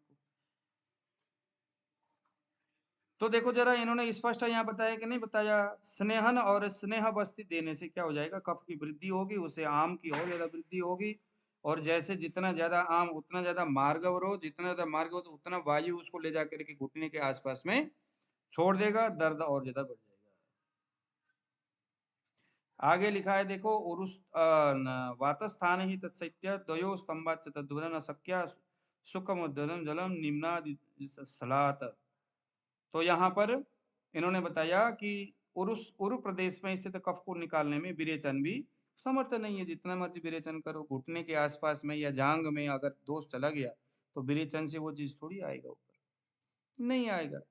आमाशयगत कफ और पित्त का वमन करा देने से सुपर निरण हो जाता है, एवं आमाशयस्थ कफ तथा पित्त विरेचन करा देने से निकल जाते हैं। पक्वाशयगत वात पित्त और कफ, ये तीनों दोष वस्ती के द्वारा सुपर निकल जाते हैं। इस प्रकार वमन विरेचन वस्ती कफ पित्त वात का मूलोच्छेदन करके इन्हें निकालने में समर्थ होते हैं। तो यहाँ पर इन्होंने इस शब्दों में क्या बोला? कफ पित्त और वात, जो वमन वस्ती और विरेचन का महत्व बताया कि भैया वमन से कफ, विरेचन से पित्त स्थान के पित्त, कफ स्थान के कफ को वमन द्वारा, पित्त स्थान के पित्त को विरेचन द्वारा, वात स्थान के वात को वस्ती द्वारा निर्हरण होता है, निकाला जाता है। लेकिन ये तो वायु स्थान में भैया कफ आ गया, इसको कैसे निकालोगे? इसीलिए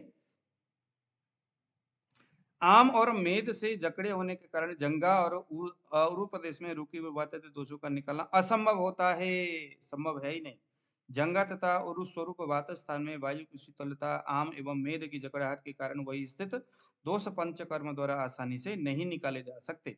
जिस प्रकार गहरे स्थान में स्थित जल का निकालना कठिन है, बहुत गहरे स्थान में चला गया जी वो, है ना, इतना गहरा हो गया कि भैया बाल्टी नीचे जाओ, अब तो रस्सी नहीं है, कुआ इतना नीचे, रस्सी है ही नहीं, कैसे उस कुएं के पानी को निकालोगे? इसीलिए कुआ जितना जितना बहुत ज्यादा गहरा करने की जरूरत नहीं है, जितना बड़ा रस्सी है उतना बड़ा नीचे करो, मतलब कहने का मतलब है कि बहुत गहरे स्थान में अगर चीजें पहुंच गई तो वो निकालना असंभव है। भगवान ने आकर के आपको कहा कि भैया फलानी जगह में कुएं के अंदर पानी वानी है नहीं, अंदर से जाकर के सोना उठा करके ले आओ। तो विजय जी को सपने में आया फलाने जगह से सोना ले आओ। अब क्या करेंगे विजय जी? असाध्य है भैया, वो जाकर कैसे वहां से निकालेंगे? रस्सी भी नहीं है, न तो लकड़ी है, न बांस है, न कुछ है। तो यही बात यहाँ पर बता रहे हैं। इसी तरह से बमन विरेचन आदि इन कर्मों से उरुस्तंभ दोष ठीक नहीं होता। तो चिकित्सा क्या करे? 25 नंबर देखिए जरा।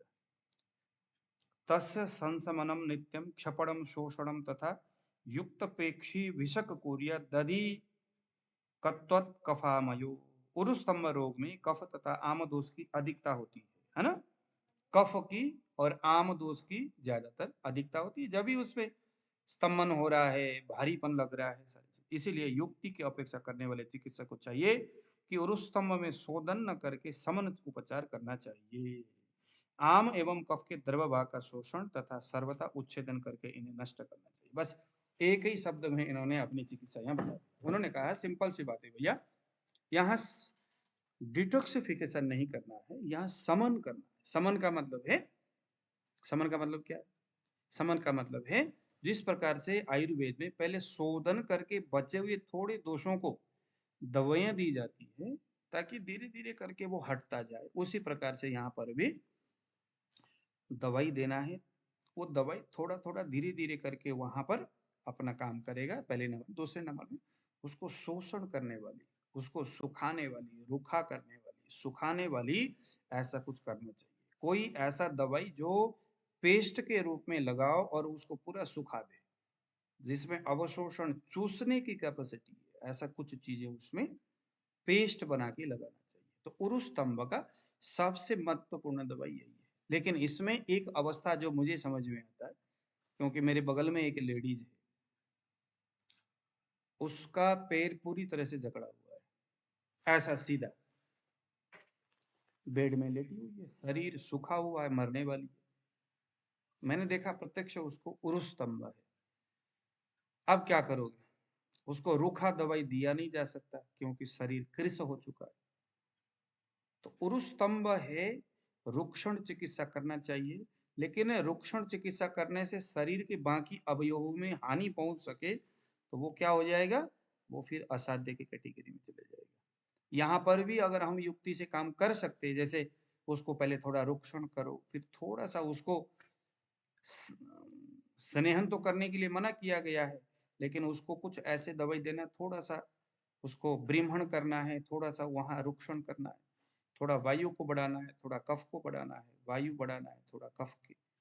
तो ऐसा करके, लेकिन ज्यादातर ये आचार्य ये मानते हैं कि उरुस्तंभ में इस तरह की चिकित्सा नहीं चलता, क्योंकि स्नेहन यहाँ अपेक्षाकृत नहीं है। ठीक है, इसकी चिकित्सा वेबसाइट के माध्यम से मैं परसों आप लोगों को बताऊंगा। आप चरक में भी इस अध्याय को 27 नंबर वाले अध्याय को आप अच्छी तरह से देख लीजिएगा। स्वर्णक्षरी आदि योग देखो, जैसे स्वर्णक्षरी हो गया, अतीश हो गया, नागरमोथा, तेज बल, मीठा बच, ये सभी रुक्षण, कुटकी रुक्षण है ना, इसको सेवन करना है। इससे क्या हो जाएगा? देखो अब ये जो दवाई है, स्वर्णक्षीरी का जड़, अतीश, नागरमोथा, तेज बल, मीठा बच, देवदार, चित्रकमूल, कूट पाठा और कुटकी, है ना, ये जो है। अब ये दवाई क्या काम करेगा? अब आपने यहाँ तो हमने ये पढ़ा, ये दवाई क्या काम करेगा? ये दवाई आमाशय में स्थित उस आम को सुखाएगा। ये क्या करेगा? सुखाएगा। शरीर में जितने भी स्रोत से जो जाम होकर बैठा हुआ है उसको क्या करेगा? सुखा देगा, रास्ते को खोल देगा। देखो आंवला, हरड़, बहेड़ा, पिपली, नागरमोथा, चव्य, कुटकी। अब ये जो दवाई है, इस दवाई को हम उन तमाम अवस्थाओं में दे सकते जहां पर, जैसे किसी को बोलते वक्त मुंह में से थूक आता है, यानी क्या हो गया? श्लेष्मा की वृद्धि हो रही है, अत्यधिक मात्रा में श्लेष्मा है, अत्यधिक मात्रा में पित्त आदियों के द्रव स्वरूप में घूम रहा है शरीर में, किसी को कोलेस्ट्रॉल बढ़ गया। देखो ये दवाई को आप देखो जरा, क्या है? कोलेस्ट्रॉल बढ़ गया जी, ट्राइग्लिसराइड बढ़ गया जी। ये दवाई बना करके उसको आप दोषों के अनुसार दे दो। इन जड़ी बूटियों में अगर मान लो किसी का ट्राइग्लिसराइड है, पित्त दोष बढ़ा हुआ है, पित्त से ट्राइग्लिसराइड हो गया। इनमें से जो दवाई जो पित्त को ठीक करता होगा, जो गर्म नहीं है, ऐसे दवाई पीस पास करके रोगी को दे दो, ट्राइग्लिसराइड उसका खत्म। कफज है ट्राइग्लिसराइड या कोलेस्ट्रॉल, इनमें से जो गर्म दवाई है वो उठा करके उसको दे दो। कफज कोलेस्ट्रॉल ठीक हो, क्यों? क्योंकि ये तो उस स्नेह को, आम को ठीक कर रहा है। डायबिटीज है जिसको, इस दवाई को उठा करके दे दो। बेसिकली ये दवाई का कॉन्सेप्ट समझ में आ रहा है। उरु स्तंभ कहाँ से उत्पन्न हो रहा है? आम से, आमाशय से, है ना? तो ये जो दवाई दिया जा रहा है किसका है? ये आमाशय की चिकित्सा है कि नहीं, बताइए? है ना? जो दवाई है वो किसकी चिकित्सा है? आमाशय की। तो चिकित्सा कहाँ से स्टार्ट हुआ? आमाशय से। क्यों? क्योंकि आमाशय में आम निर्मित बंद हो जाएगा, मेद धातु का क्षरण हो जाएगा, मेद धातु डाइजेस्ट हो जाएगा। जो इनडाइजेस्टेड जो मेद और आम आदि जो कुछ भी है वो पूरा पचन हो जाएगा उसका। उसके बाद आम बनना बंद हो जाएगा, वायु रास्ता में अच्छी तरह से जाएगा, फिर उसके बाद वहां स्टिफनेस आदि होना बंद हो जाएगा अपने आप, क्योंकि हेतु है ही नहीं, दोष आ नहीं रहा है। अब इससे स्पष्ट और क्या समझाया जाए, बताइए? तो आयुर्वेद इसी का ही नाम है कि एक जगह प्रॉब्लम होता है और ढूंढना दूसरी जगह होता है, और चिकित्सा भी कुछ और करना होता है। ये एलोपैथ जैसा नहीं है कि जहां प्रॉब्लम हो रही है वहीं चाकू लगा दो। हमने त्रिमरीमियों में हमने पढ़ा कि नहीं, हृदय में प्रॉब्लम है और मूत्र ऊपर की ओर, मूत्र उदावर्त और हृदय समस्या। हार्ट में प्रॉब्लम आ रही है और हम दवाई दे रहे हैं यूरिन के लिए। क्यों? क्योंकि मूत्र उदावर्त।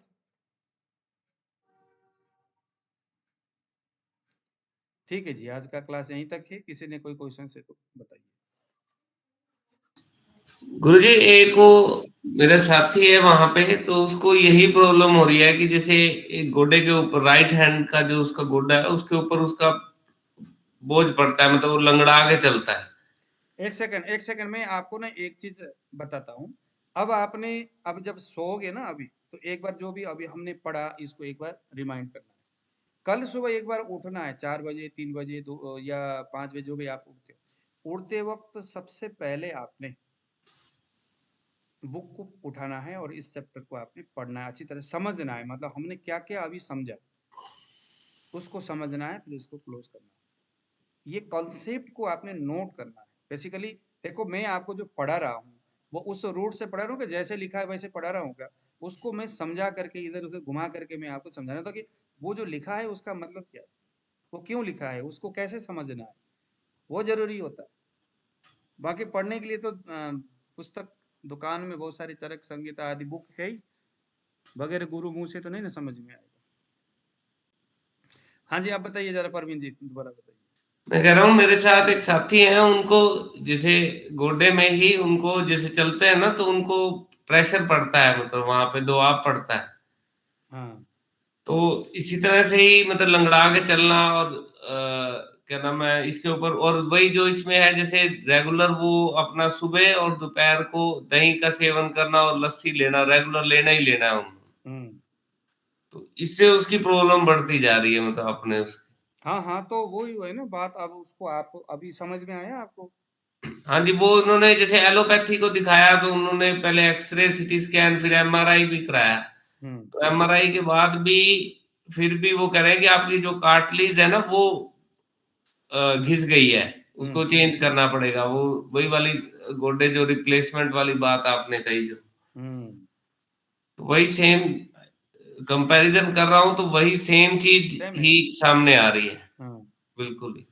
तो गुरुजी इसमें जैसे शुरू में जैसे इनकी जैसे दही लस्सी चुड़वा के, और जैसे देखो लक्ष्मी परवीन विलास। जी, मैं आपको ना अब हेतु छोड़ने के लिए आपने सबसे, अब वो पता नहीं क्या कर रहा है, कहाँ क्या क्या गलती कर रहा है, तो वो तो नहीं ना कह सकते। लेकिन पहले बात तो पेशेंट को स्पष्ट रूप से बताना है कि भैया ऐसा है कि गलतियां आपसे कहाँ हो रही है, हमें नहीं मालूम, और किस गलती से ये हो रहा है। हो सकता है कोई छोटा सा गलती इतना बड़ा दिक्कत दे रहा हो। तो जो कुछ भी वो खाते हैं उसको एक एक करके बताना है। पहले नंबर में क्या खाया क्या नहीं खाया, वो रोज वो अपने डाइट चार्ट वो आपको बताएगा, आज उसने क्या क्या खाया पहली बार, तो वहां से आपने उसको बताना है कि इस चीज से क्या बढ़ता है। तो इसीलिए आपको ये नॉलेज भी होना चाहिए कि आहार में कौन सा आहार से क्या चीज बढ़ता है क्या होता है, वो आपको पता होना चाहिए। दूसरे नंबर में आपको काउंसिल करते रहना है रोज के रोज, और आयुर्वेदिक ट्रीटमेंट आयुर्वेदिक आयुर्वेदिक शास्त्र के अनुकूल होना चाहिए। सिद्धांत हर जगह मायने रखता है, कौन सा दवाई आप दे रहे हो वो मायने नहीं रखता है, दवाई का ज्यादा मायने है नहीं। दोस्त तो भैया काफी तो बात ही है, लेकिन वो कैसे बिगड़ता है, किस रूट से किधर जा रहा है, वो रूट को पता होना बड़ी जरूरी है। तो रोगी को आपने उचित चिकित्सा करना है। हो सकता है आप कह रहे हो उसमें ऐसा कुछ हो गया है, हो सकता है वायु बढ़ने से हो, तो वातकारक क्या क्या कर रहा है, तो सारी चीजें भी हमें देखना है, कहीं ना कहीं ये सोच रहे और वो हो जाए। तो उसको थोड़ा सा आपको थोड़ा आयुर्वेदिक कुछ कुछ चीजें बताना है, उसको कहना है कि कोई भी समस्या शरीर में होता है तो कुछ रोगी तो जल्दी ठीक हो जाते हैं, क्योंकि उसका अभी मैंने कहा ना आपको क्या बोलते हैं उसको, स्वतंत्र दोष प्रकोप जिन्हें हम कहते हैं। तो स्वतंत्र दोष प्रकोप वाला जो रोगी है वो तो तुरंत ही ठीक हो जाता है कुछ भी देने से। लेकिन वो परतंत्र वाला कॉन्सेप्ट होगा तो रोगी जल्दी ठीक नहीं होता, तो आपको उसको समझा के रखना है कि ये कुछ ऐसे पंगे होते हैं शरीर में, वो उसको समझना बड़ी कठिन होती है। जैसे जैसे आपके ट्रीटमेंट करते जाएंगे चीजें समझ में आता जाएगा, वैसे वैसे हमारी चीजें भी बलवान होता हुआ जाएगा। किसी पेशेंट को, एक मेरे अमृतसर में कोई पेशेंट है उसको एपिलेप्सी था, तो वो लगा लो 2022 से वो मेरे यहाँ से ट्रीटमेंट चला रही है, एलोपैथिक दवाई भी चल रहा है मेरा भी। तो बीच में एक दो बार एपिलेप्सी दौरा आ गया उसको बीच में, तो फिर वो कहने लगी कि सर क्या करूं, मैं किसी और डॉक्टर के पास जाऊं, आयुर्वेदा डॉक्टर।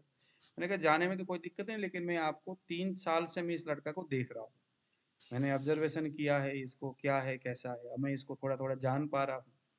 अब आप किसी दूसरे डॉक्टर के पास जाओगे या तो वही खड़िया पलटन टाइप का होगा, कुछ कुछ महंगा दवाई दे करके निकल जाएगा, या तो प्रॉपर एनालिसिस करने के लिए ऐसा कुछ होगा, तो फिर उसको भी उतना ही टाइम लगेगा, 2-3 साल तो लग ही जाएगा। अब मुझे तो लग ही चुका है, और मैं उसकी काफ़ी हद तक जान पा रहा हूँ कि क्या चीज़ खाने से क्या होता है, क्या करता है तो उसको क्या कुछ होता है, क्योंकि मैं ऑब्जर्वेशन करता रहता हूँ। तो सारा चीज़ करके अभी मैंने उसको कोई एक कॉम्बिनेशन बना करके उसको दिया है। तो अब वो देने के बाद उसका एलोपैथिक दवाई भी बंद हो गया, और एपिलेप्सी तो उसका लगा लो अभी 3 साल से नहीं आ रहा है। मतलब लगा लो 2024 के बाद उसको अभी तक दौरा नहीं आया। वही 2022 के 22 और 23 के बीच में वो 2 बार दौरा आया है उसको, गर्मी के मौसम में। पित्तज है उसका, पित्तज ग्रहणी है। लेकिन अभी 23 के बाद उसको अभी तक एक भी दौरा नहीं आया है, और वो लड़का शरीर से भी हृष्ट पुष्ट हो गया, मोटा भी हो गया थोड़ा सा, चेहरे में भी उसके काफी लाइट आ गया उसको, तो वो दवाइयाँ चलता है उसका। वो मैंने वो कॉम्बिनेशन उसके लिए तैयार करने में मुझे कम से कम लगा लो 3 साल लग गया, ऑब्जर्वेशन करने में। मुझे क्या क्या करता है, क्या करने से क्या होता है, जैसे कोई भी उसको पेश जैसे ऐसा कुछ होता है, तो मैं फिर ऑब्जर्वेशन करता हूँ, फिर मैंने वो पूरा उसका एक चार्ट बना लिया। अब मुझे पता है, मैंने उसको कह दिया कि भाई सीधी सी बात है, आप किसी भी डॉक्टर के पास जाओगे तो एनालिसिस तो करेगा, टाइम लगेगा। तो अब मैंने जो इसको स्टडी किया हुआ है वो दूसरे डॉक्टर को तो काम में आएगा नहीं वो, या तो वो मुझसे मांगे, वो एक बात है। तो सभी डॉक्टर अपने आप को ही, जैसे हमारा काम करने का तरीका अलग है। अब मैं आप लोगों को भी यही कहता हूँ कि आप लोग भी हर पेशेंट के लिए एक डायरी बनाइए, और उसको उसी हिसाब से आप करते रहिए, क्या क्या खाता है, क्या खाने से उसको क्या होता है, क्या करने से क्या होता है। आयुर्वेदिक डॉक्टर बनना उतना सहज नहीं है, लेकिन जब आप करते हो तो फिर एक रूट तैयार हो जाता है, फिर आदत से बन जाती है, फिर कोई दिक्कत नहीं होती। ये बात है। बहुत ज़्यादा जानने की ज़रूरत है या नहीं मुझे नहीं मालूम, आयुर्वेदिक दवाइयों के बारे में उतना जानकारी हो इतनी कोई ज़रूरत नहीं है, लेकिन ये है कि जो इसका जो सिद्धांत है वो आपको प्रॉपर होना चाहिए, उसके बाद तो फिर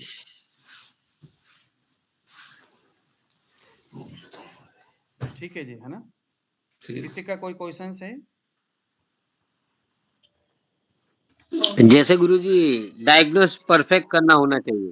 हाँ, डायग्नोस एकदम परफेक्ट होना चाहिए। डायग्नोस अगर आपका परफेक्ट हुआ, तब तो फिर उसको ना आप कुछ भी दे दो, वो रोगी को काम करेगा। एक बार आप करके देखो, डायग्नोस प्रॉपर हो गया, किस वजह से हो रहा है, क्यों हो रहा है क्या चीज ये, और उसकी संप्राप्ति क्या है। संप्राप्ति, हर रोग में संप्राप्ति बनाने का आदत बना लो।